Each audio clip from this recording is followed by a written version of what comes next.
Brought to you by Palvi Agrico. पालवी ॲग्रिको, भारताचा पहिला AI तंत्रज्ञानावर आधारित B2B आणि B2C ई-कॉमर्स प्लॅटफॉर्म. शेतीसाठी जे काही लागणार थेट तुमच्या बांधावर पोहोचणार, मोबाईलच्या एका क्लिकवर.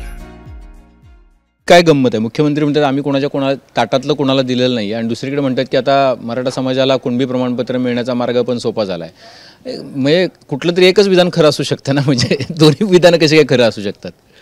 नाही, मुळात कसं आहे ना की आता पूर्वी कसं होतं की ताटामध्ये पदार्थ कमी होते, आता ताटातले पदार्थ वाढलेत का, किंवा ताटामध्ये वरती वाटा सांगणारे खूप जास्त लोक झालेत का, हा पण एक प्रश्न त्याच्यामध्ये निर्माण होतो. ज्या पद्धतीने महाराष्ट्रामध्ये कुठेतरी डिस्ट्रेस आहे ही गोष्ट त्याच्यामध्ये दिसते. अदरवाईज आरक्षणाच्या आंदोलनाला एवढा पाठिंबा मिळू शकत नाही. जर त्या समाज घटकांना वाटलं की आपलं काही होत नाही आहे तेव्हाच कुठेतरी ती डिस्पॅरिटी असते, म्हणूनच तर त्याच्यामध्ये लोक भाग घ्यायला सुरुवात करतात ना.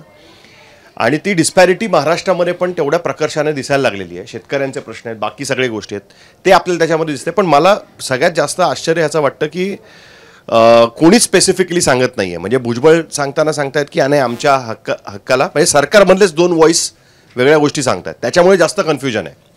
नॉर्मली कसं असतं की सरकार एका व्हॉईसमध्ये बोलतं, विरोधी पक्ष वेगळा मुद्दा मांडायचा प्रयत्न करतात. इथे विरोधी पक्ष शांत आहे पूर्णपणे, विरोधी पक्षातलं कोणीच बोलत नाही आहे. सरकारमधनं म्हणजे मुख्यमंत्री, उपमुख्यमंत्री आणि इव्हन अजित पवारसुद्धा हेच सांगतायत की सक्सेसफुल पद्धतीने देण्यात आलेलं आहे. त्याच सरकारमधले मंत्री छगन भुजबळ म्हणतात की नाही हे चुकीचं आहे, त्याच्यामुळे वाटा मारला जाणार आहे. त्यामुळे सरकारमधनंच कन्फ्युजन क्रिएट केलं जात आहे की काय, अशी परिस्थिती निर्माण झाली आणि हे फार विचित्र गोष्ट आहे खरं तर. पण मग काय